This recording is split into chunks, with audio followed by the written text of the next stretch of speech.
Okay, we're good. Sorry about that, folks.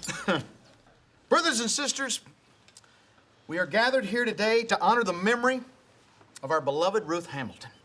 Ruth wouldn't have wanted us to be saddened by her passing. In fact, from the people that I've talked to, there's no way she could have expected it. Too much? And for a woman of 92, she was filled with a can-do spirit. Once, when a neighbor's cat was stuck up in a tree, Ruth got her down. True story. She was a God-fearing woman, and I wouldn't be surprised if the feeling was mutual. You know, there's some other things that I learned about Ruth along the way. She was taller than your average Chinese person. And she loved pie. Loved it. I told you all the cat story, right? So in summary, she lived a pretty full life. Church pie cats. So, unless anybody has anything else they'd like to say, I got something.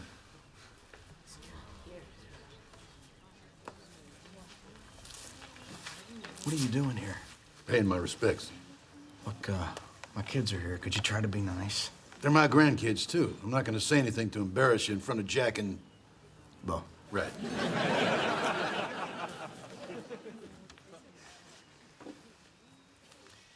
I'm Dale Hamilton. Ruth was my aunt, and I grew up in her house. We had our run-ins, Ruth and me. She never wanted me. She made that clear.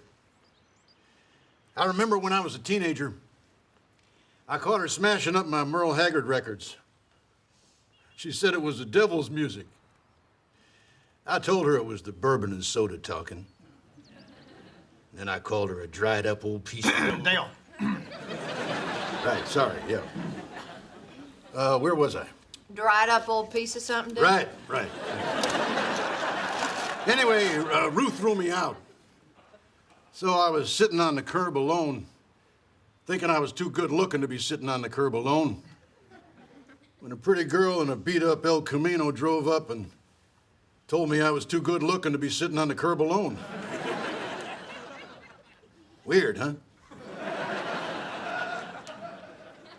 Anyway, long story short... Too late.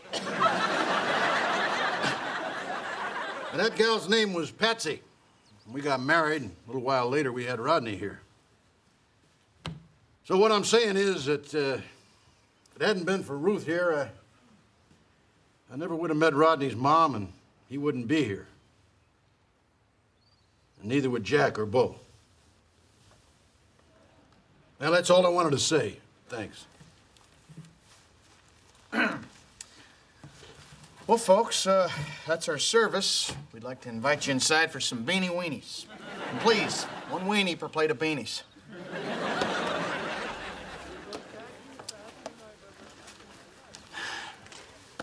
Thanks for coming, Dale. I know it wasn't easy for you. Well, it sure wasn't. No one wanted to take my shift. They were all getting ready to go to the prom. I kind of understand why you didn't want to take care of this yourself. I guess I never realized how tough a childhood you had. Yeah, well,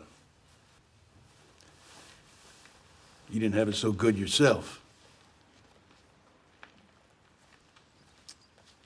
But this one here, he's got the world by the tail. Don't you, Bo? Jack. I know. No, you didn't. I know. I'm glad you came, Grandpa. Me too. All right, Jack, let's go mingle, okay? Good seeing you, Dale. You too, Trina. It's Tina. Oh, yeah, I know. No, I'm just messing with you. It's Trina. And you wonder why I don't come around here more.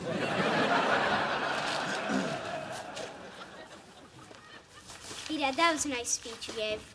Thanks, buddy. How'd you come up with all that stuff? I had a hard time thinking of good things to say about Steve. I thought you loved that hamster. Yeah, but he was always biting me. And then he started pooping on my toothbrush. Well, the important thing is that we did right by Steve, and we did right by Aunt Ruth.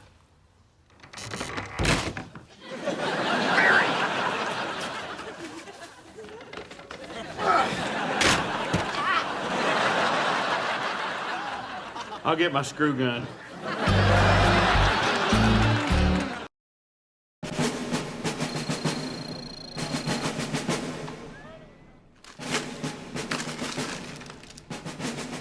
What'd you get?